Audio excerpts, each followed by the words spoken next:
नमस्कार। आज की इस कड़ी में हम बात करेंगे मोतीलाल तेजावत की और 20वीं सदी की शुरुआत में हुए एक बहुत बड़े आदिवासी विद्रोह की। तो सवाल ये उठता है कि आखिर एक मामूली सा मसाला बेचने वाला हजारों आदिवासियों का इतना बड़ा निर्विवाद नेता कैसे बन गया। कहानी बहुत ही दिलचस्प है। तो चलिए सबसे पहले समझते हैं कि इस नायक का उदय हुआ कैसे। कहानी को समझने के लिए उस दौर को समझना बहुत जरूरी है। उदयपुर रियासत की बात है। वहां भील और गरासिया जनजातियों का जीवन बहुत ही मुश्किल था।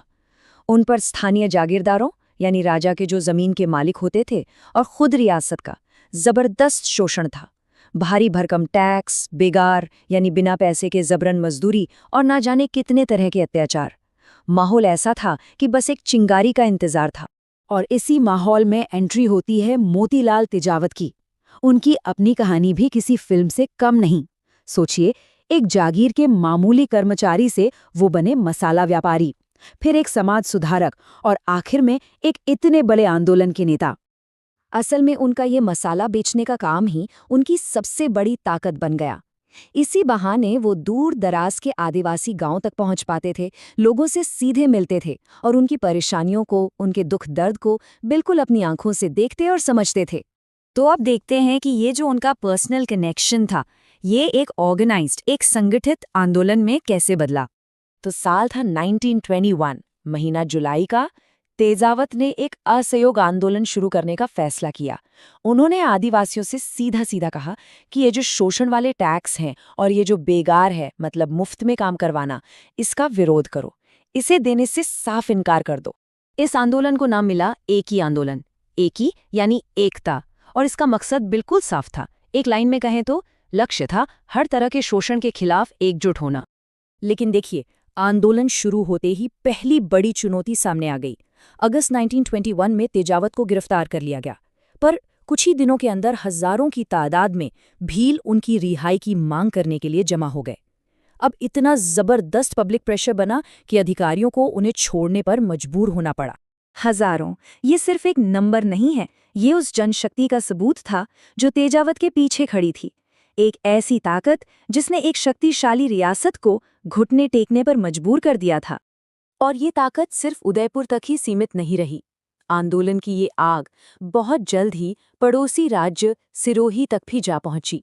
जब सिरोही के आदिवासियों ने उदयपुर में आंदोलन की कामयाबी देखी, तो जनवरी 1922 में उन्होंने तेजावत को अपने यहाँ भी आंदोलन का नेतृत्व करने के लिए बुलाया। और सिरोही में भी बिल्कुल वही तरीका अपनाया गया जो उदयपुर में काम कर गया था। समाज सुधार पर जोर और राज्य के खिलाफ एक जबरदस्त असहयोग अभियान। लेकिन जैसे जैसे ये आंदोलन बढ़ रहा था, अधिकारियों की प्रतिक्रिया भी उतनी ही सख्त और क्रूर होती जा रही थी। ब्रिटिश और रियासती अधिकारियों ने तय कर लिया था कि अब नरमी नहीं बरती जाएगी। उनकी प्रतिक्रिया थी एक लोहे की मुट्ठी। साफ था, अब बातचीत की कोई गुंजाइश नहीं बची थी। इसके बाद जो हुआ वो एक प्लान किया हुआ बहुत ही क्रूर दमन था। जरा तारीखों पर गौर कीजिए। 12 अप्रैल 1922 को मिलिट्री एक्शन शुरू हुआ। 5 मई को वलोरिया गांव पर हमला होता है और ठीक अगले ही दिन 6 मई को भूला और नवास गांव को निशाना बनाया जाता है। दमन का तरीका भी बहुत बेरहम था। आदिवासियों से उनके हथियार छीन लिए गए, उनके अनाज के भंडार जब्त कर लिए गए, घरों और झोपड़ियों को आग के हवाले कर दिया गया। सिर्फ भूला और नवावास गांव में जो हमला हुआ, उसी में 11 लोगों की जान चली गई। और नतीजा ये हुआ कि मई 1922 के बीच तक आते आते इस पूरे संगठित आंदोलन को क्रूर सैन्य बल के दम पर पूरी तरह से कुचल दिया गया। तो आंदोलन तो कुचल दिया गया, लेकिन उसके नेता मोतीलाल तेजावत का क्या हुआ? चलिए अब देखते हैं कि उनका भविष्य कैसा रहा। उनके लिए आगे का रास्ता बहुत बहुत लंबा और मुश्किल था। वो सालों तक भगोड़े बने रहे। सरकार ने उन पर इनाम भी रखा था। फिर 1929 में जाकर वो गिरफ्तार हुए, कई साल जेल में काटे। 1936 में जाकर उन्हें एक शर्त के साथ रिहाई तो मिली, लेकिन पूरी तरह से आज़ाद होने में 1945 तक का वक्त लग गया। और उस दौर के जो सरकारी कागजात है वो भी यही बताते हैं कि 1929 में तेजावत की गिरफ्तारी के साथ ही इस आदिवासी आंदोलन का जो एक संगठित रूप था वो खत्म हो गया। अच्छा, ये सशर्त रिहाई क्या थी? Conditional release.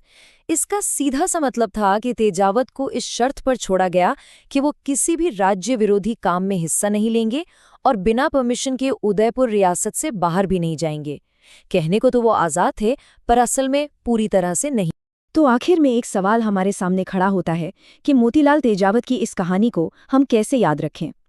क्या ये एक कामयाब विद्रोह की कहानी है जिसने पहली बार आदिवासियों को अपनी असली ताकत का एहसास कराया, या फिर ये एक कुचल दी गई क्रांति की कहानी है? शायद इसका जवाब इन दोनों के कहीं बीच में ही छुपा है।